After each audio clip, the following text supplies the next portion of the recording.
Quelque chose émerge déjà.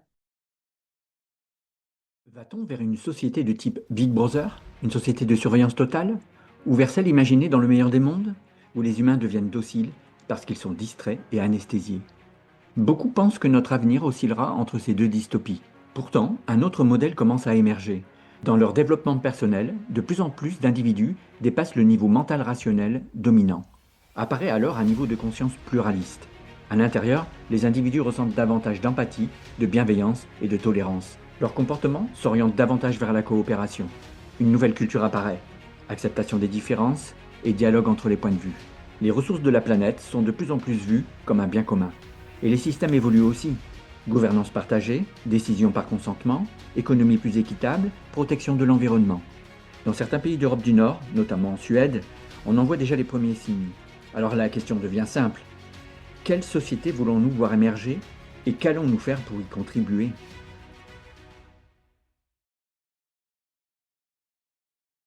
Tu as besoin d'un regard nouveau qui relie. Pourquoi n'avons-nous toujours pas réussi à instaurer la paix dans le monde? Peut-être parce que nous n'évoluons pas tous dans le même système de valeurs. Les sociétés humaines se développent au fil de leur histoire. Certaines privilégient la tradition et les croyances mythiques, d'autres valorisent la raison, la science et le progrès, et d'autres encore mettent l'accent sur la diversité et la coopération. Le problème, c'est que ces visions du monde coexistent aujourd'hui sur la même planète, et même à l'intérieur d'un même pays. Car une société possède un centre de gravité culturel, mais sa population est toujours beaucoup plus diverse.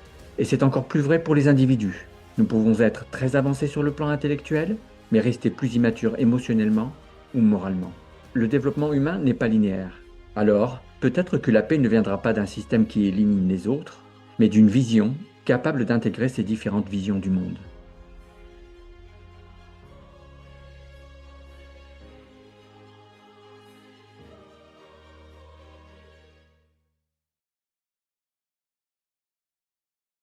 Et au cœur de tout, quelque chose de simple, déjà là. Avez-vous déjà vécu ce moment étrange? Vous courez, vous dansez, vous jouez de la musique, et soudain, plus aucun effort. Tout devient fluide. Votre corps agit, vos émotions vous portent, et votre esprit guide le mouvement. Tout fonctionne ensemble. Comme une calèche, le corps serait la calèche, les émotions le cheval, et l'esprit le cocher. Mais dans nos vies, bien souvent, le cheval tire dans une direction, le cocher dans une autre, et la calèche n'avance pas. Parfois pourtant, tout s'aligne, engagé mais détaché.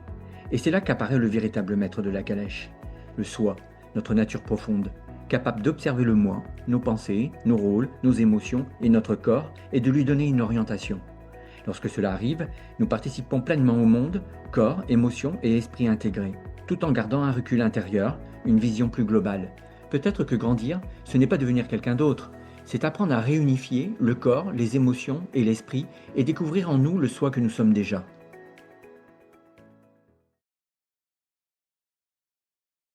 Prends un instant pour le sentir. As-tu déjà eu une prise de conscience sur toi-même, comme si une partie de toi observait l'autre? Et si c'était cela, le soi? Imagine une vague dans l'océan. Ton moi, c'est la vague, le soi, c'est l'eau dont elle est faite. As-tu déjà ressenti une connexion particulière avec une personne? Et si le soi était identique en chacun de nous et nous reliait les uns aux autres? Comme des vagues faites de la même eau. Traiter les autres comme soi-même prendrait alors tout son sens. As-tu déjà eu l'impression que la frontière entre toi et le monde était instable? Et si tout faisait partie de la même réalité, le soi? Comme l'océan prenant mille formes de vagues. As-tu déjà vécu un arrêt du mental lors d'une contemplation intense? Et si le soi existait aussi indépendamment du monde? Comme un océan parfaitement calme, sans vagues. As-tu déjà ressenti que tout était parfait, tel quel? Et si le soi n'avait toujours fait qu'un avec la réalité? Comme l'océan et les vagues ne sont pas deux choses, l'eau est à la fois calme et agitée. Et si toutes ces expériences décrivaient le chemin de l'expansion de la conscience?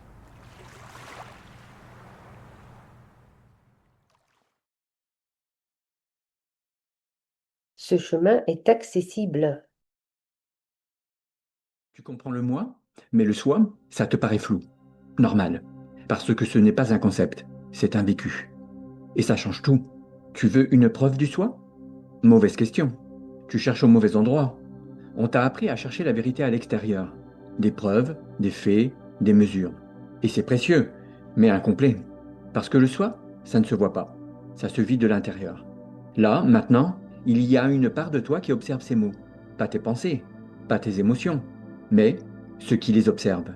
C'est ça, la porte d'entrée. Alors comment on explore ça sérieusement? Comme une expérience scientifique, mais en changeant de laboratoire. Une méthode? Méditer. Une expérience? Observer ce qui se passe en toi. Et recommencer. Une vérification? Comparer avec d'autres. Même rigueur, mais tournée vers l'intérieur. Alors, pas croire, tester.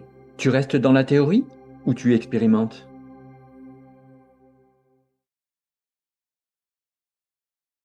Expérimente le silence, la présence. Méditer, ce n'est pas arrêter de penser. Ce n'est pas faire le vide. C'est beaucoup plus simple que ça. C'est observer. Ferme les yeux un instant. Respire et regarde ce qui se passe en toi. Ton corps, les sensations, peut-être des tensions. Puis observe tes pensées. Elles apparaissent, elles disparaissent. Tu n'as rien à faire, juste à voir. Et maintenant, remarque quelque chose d'essentiel. Si tu peux observer ton corps, si tu peux observer tes émotions, si tu peux observer tes pensées, alors tu n'es pas tout ça. La méditation commence ici. C'est une méthode pour prendre du recul et découvrir ce qui, en toi, observe. Certains appellent ça la conscience, d'autres le soi. Mais ça, tu ne peux pas le comprendre. Tu dois en faire l'expérience.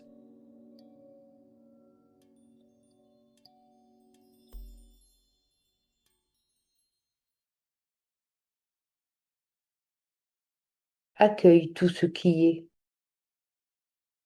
D'abord, tu montes. Tu prends du recul, tu élargis ce que tu es, tu touches quelque chose de plus vaste en toi. Puis tu redescends. Mais cette fois, tu vois autrement, tu comprends mieux, tu juges moins, et ton cœur s'ouvre davantage. Tu te mets à inclure de plus en plus de personnes.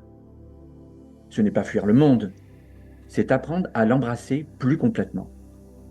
Tu montes vers l'un pour revenir vers le multiple, et un jour, tu vois que les deux ne sont pas séparés.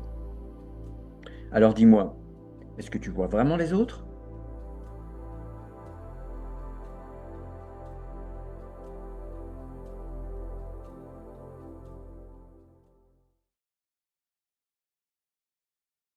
Et maintenant, rien ne s'arrête. Tout continue comme avant. Le monde est toujours là, les autres, tes pensées, et moi aussi. Je n'ai jamais disparu. Je suis là dans chaque instant, dans chaque expérience, que tu y prêtes attention ou non. Tu peux me chercher ou simplement me reconnaître, car je ne suis pas ailleurs, je suis ce que tu es.